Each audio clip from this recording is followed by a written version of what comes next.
Shalom, selamat pagi Bapak Ibu Saudara sekalian. Selamat kita bertemu kembali dalam acara Renungan SOS. Puji Tuhan. Mengawali renungan kita satu di dalam doa. Bapa di surga, Bapa yang kami sembah dalam nama Yesus. Terima kasih Tuhan kalau pagi yang indah ini kembali kami boleh datang kepadamu. Kami mengucap syukur atas anugerah-Mu yang kami boleh alami di sepanjang malam yang sudah kami lewati. Kami boleh menikmati pertiduran yang nyenyak berkat kemurahan-Mu. Engkau sudah jaga pelihara kami seperti Engkau menjaga biji mata-Mu. Terlebih Tuhan, kami sangat bersyukur karena pagi yang indah ini Engkau boleh membangunkan kami dengan keadaan roh, jiwa, dan tubuh yang diberkati daripada-Mu Tuhan. Terima kasih Bapa. Mengawali seluruh aktivitas kami di sepanjang hari ini, kami akan tetap merenungkan kebenaran firman-Mu. Untuk itu Tuhan, mari Roh Kudus tolong kami, supaya kami boleh menangkap, memahami renungan kebenaran firman-Mu, sehingga kebenaran firman-Mu itu akan menjadi motivasi, menjadi pendorong bagi kami untuk melakukan aktivitas kami yang berbeda-beda. Terima kasih Bapa, di dalam nama Yesus Tuhan dan Raja kami sudah berdoa dan mengucap syukur. Haleluya. Amin. Puji Tuhan. Bapak Ibu Saudara sekalian, kita masih tetap pada perenungan yang sama, yaitu meresponi panggilan Allah, ya. Nah, kita sudah membaca dari Yeremia pasal pertama ayat yang keempat sampai ayat yang ke-9, ya. Kemarin di mana kita sudah mengikuti pembacaan tentang Tuhan melantik Yeremia, ya. Kemudian setelah Tuhan melantik Yeremia, memberikan perkataan-perkataan dalam mulutnya, ayat yang ke-10, ya, ini Tuhan menegaskan, ya, tentang tugas, ya, yang harus dilakukan oleh Yeremia. Jadi ayat yang ke-10 demikian bunyi firman Tuhan. Nah, kita masih tetap sama di Yeremia pasal yang pertama. Sekarang kita sampai pada ayat yang ke-10, ya. Demikian bunyi firman Tuhan. Ketahuilah bahwa pada hari ini Aku mengangkat engkau atas bangsa-bangsa dan atas kerajaan-kerajaan, untuk mencabut dan merobohkan, untuk membinasakan dan meruntuhkan, untuk membangun dan menanam, ya. Setelah Yeremia dilantik Tuhan memberikan ketetapan, ditetapkan dia menjadi nabi bagi bangsa-bangsa dan kerajaan-kerajaan. Jadi tugas daripada Yeremia sebagai seorang nabi itu meningkat. Tadinya cuma seputaran kemah suci atau bait Allah. Sekarang dia meningkat menjadi pengkhotbah keliling, ya. Atau dengan kata lain, hamba Tuhan yang mampu berkiprah di seluruh kerajaan-kerajaan, ya, dan bangsa-bangsa yang ada pada waktu itu, ya. Menjelang kerajaan Yehuda akan dibuang ke Babel selama 70 tahun. Ya. Ayat 10 bagian A, ketahuilah pada hari ini Aku mengangkat engkau atas bangsa-bangsa dan atas kerajaan-kerajaan. Jadi Tuhan menetapkan, ya, setelah dilantik, ya, Tuhan memberikan dia perkataan-perkataan atau firman Tuhan di dalam mulutnya. Kemudian Tuhan menetapkan dia, ditabiskan secara resmi oleh Tuhan. Kemudian Tuhan memberitahukan pekerjaan yang akan dilakukan oleh Yeremia. Ada 4 hal, ya, yang bersifat negatif. Ada 2 hal yang bersifat positif. Apa itu? Mari kita baca di bagian B. Untuk mencabut dan merobohkan, untuk membinasakan dan meruntuhkan. Itu keempat hal, ya. Jadi mencabut, ya, kemudian merobohkan, kemudian membinasakan, yang keempat meruntuhkan, ya. Kemudian ada 2 hal yang positif. Untuk membangun dan untuk menanam, ya. Apa yang dimaksud dengan pernyataan Tuhan ini, ya? Mencabut, ya, merobohkan, membinasakan dan meruntuhkan, ya. Dari 4 kata itu ada 3 kata yang berhubungan dengan sebuah bangunan, ya. Merobohkan, maaf ada dua ya, merobohkan dan meruntuhkan. Itu ditujukan kepada sebuah bangunan ya. Sebuah bangunan yang tidak sesuai dengan dengan sebuah bangunan yang tidak sesuai dengan strukturnya atau besteknya, itu harus dirobohkan ya. Kemudian harus diruntuhkan sebab tidak sesuai dengan besteknya ya, tidak sesuai dengan gambar yang sudah dibuat kira-kira bagi seorang ahli bangunan ya. Kemudian ada dua kata juga yang bersifat negatif. Pertama itu kata mencabut dan kata membinasakan ya. Mencabut ini merujuk kepada sesuatu yang tertanam. Dengan kata lain adalah sebuah tanaman ya, apapun jenisnya itu. Jadi mencabut dan membinasakan. Jadi untuk merusak ya, mencabut dan membinasakan. Satu tanaman kalau kita cabut ya, kita cabut dari tanah, tercabut sampai ke akar-akarnya, dia pasti binasa atau mati ya. Nah saudara, hal ini merujuk kepada pengajaran-pengajaran ya. Nah mari kita lihat di dalam Matius 15 ayat yang ke-13 ya. Di situ jelas sekali. Jadi keempat hal tadi berbicara tentang hal-hal yang negatif ya, yang sedang berkembang di Israel atau di kerajaan Yehuda pada masa itu ya. Matius 15 ayat yang ke-13. Apa yang perlu dicabut? Apa yang perlu dibinasakan ya? Matius 15 ayat 13. Mulai dari ayat 12 saya akan bacakan. Tapi kalau saudara ingin lebih jelas lagi pembacaan ini, saudara mulai dari ayat pertama sampai ayat terakhir ya. Tapi saya akan membacakan dua ayat saja dalam perikop ini, yaitu tentang perintah Allah dan adat istiadat Yahudi ya. Ayat 12. Maka datanglah murid-muridnya dan bertanya kepadanya, engkau tahu bahwa perkataanmu itu telah menjadi batu sandungan bagi orang-orang Farisi. Kemudian ayat 13, jawab Yesus, setiap tanaman yang tidak ditanam oleh Bapakku yang di sorga akan dicabut dengan akar-akarnya. Perhatikan, saya baca lagi ayat yang ke-13. Jawab Yesus, setiap tanaman yang tidak ditanam oleh Bapakku yang di sorga akan dicabut dengan akar-akarnya ya. Nah, kalau kita baca di sini redaktur Alkitab memberikan judul bacaan Matius 15 ini adalah perintah Allah dan adat istiadat Yahudi. Saudaraku, pada masa Yeremia, bangsa Israel bukan lagi mengajarkan tentang kebenaran Israel ya, khususnya kerajaan Yehuda ya. Pengajaran-pengajaran yang berkembang pada masa itu jarang yang namanya kebenaran firman Allah yang murni. Yang diajarkan adalah perintah-perintah Allah dan adat istiadat nenek moyang mereka ya. Itu yang pertama. Yang kedua, itu sebabnya kerajaan Yehuda maupun kerajaan Israel, banyak umat Israel menjadi penyembah berhala ya.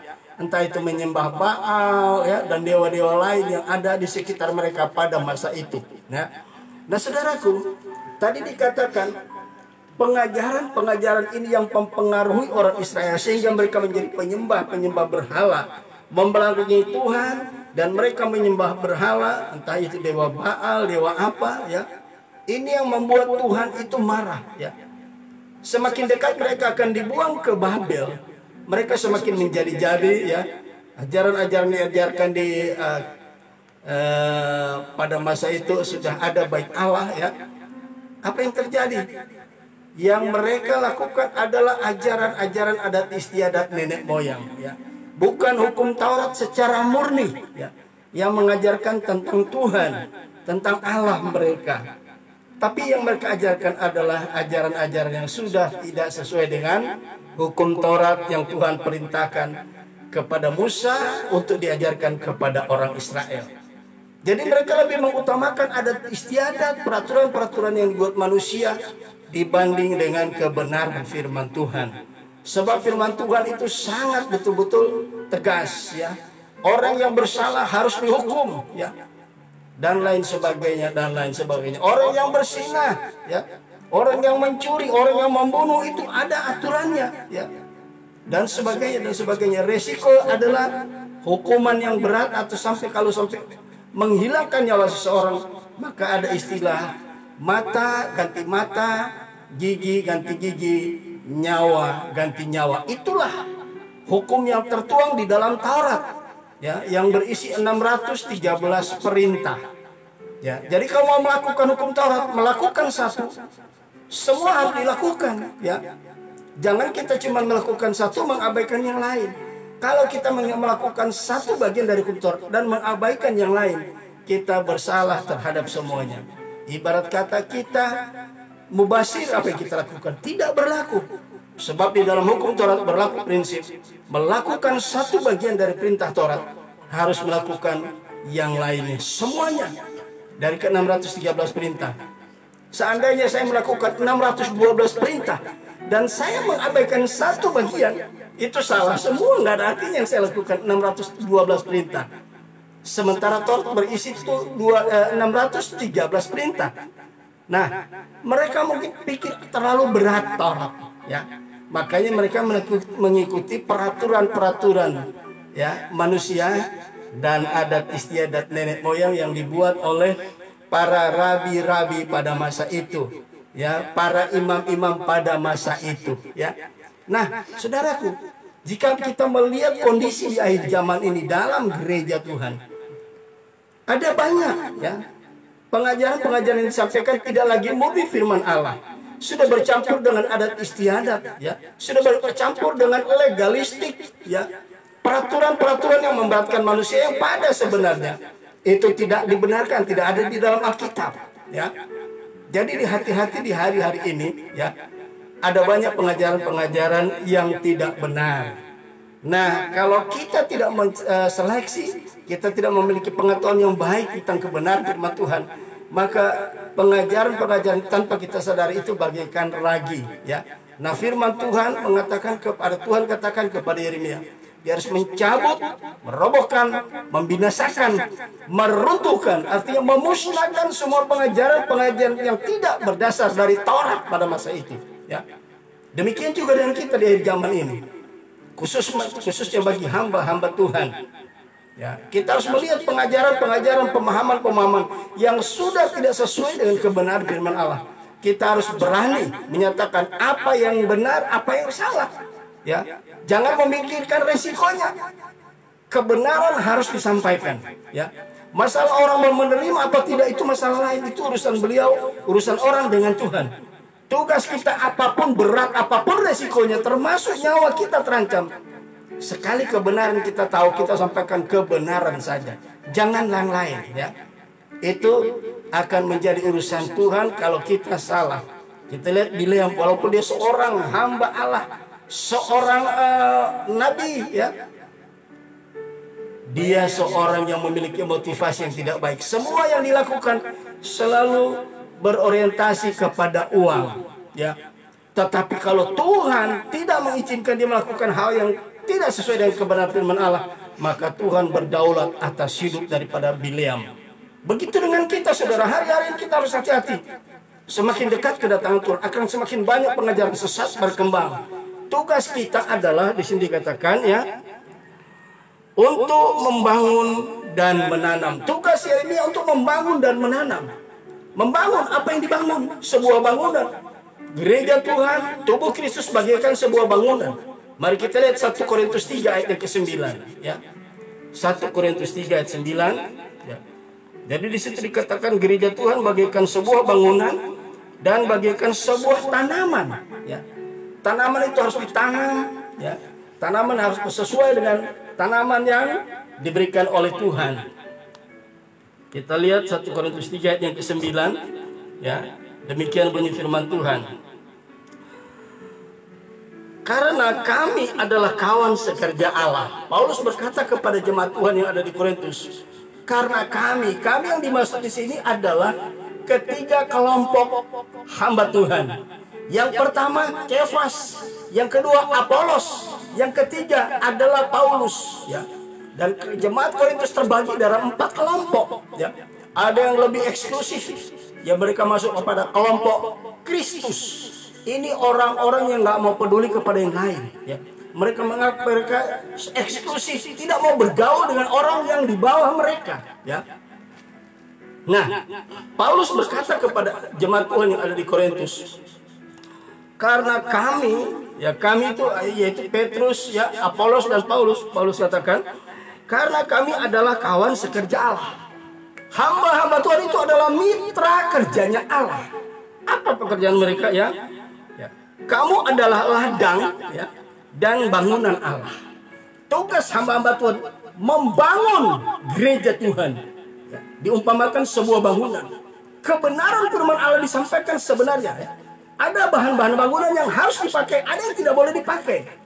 Contohnya misalnya membuat penulangan besi, ya. Saya pernah mengikuti pernah bekerja di satu perusahaan, sedikit tahu gambaran untuk membangun satu bangunan.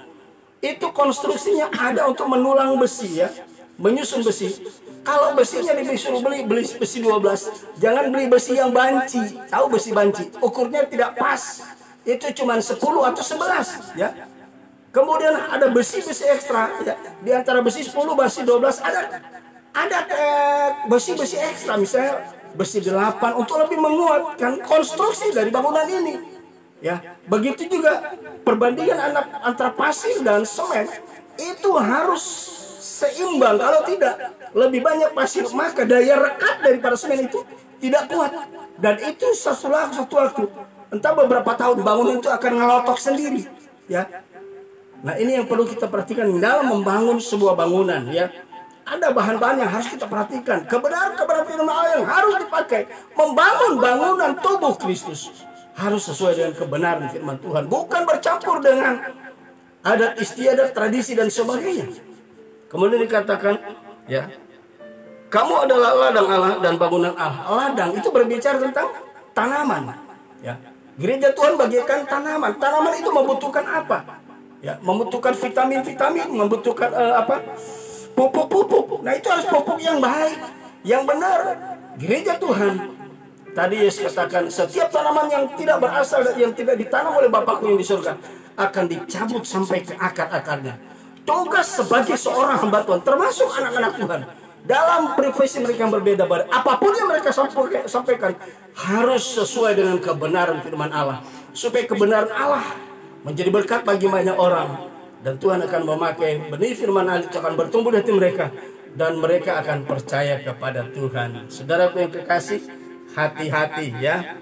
Tugas kita adalah memusnahkan pengajaran-pengajaran yang tidak benar dengan kebenaran firman Allah. Puji Tuhan, saya percaya kita sebagai orang-orang yang dipanggil, dipilih Tuhan untuk menjadi mitra kerja Allah. Mari lakukan, beritakan apa yang baik dan benar sesuai dengan kebenaran firman Allah. Puji Tuhan, Tuhan Yesus memberkati kita. Untuk mengakhiri renungan kita, sebelumnya kita akan dengarkan satu pujian bagi Tuhan. Haleluya.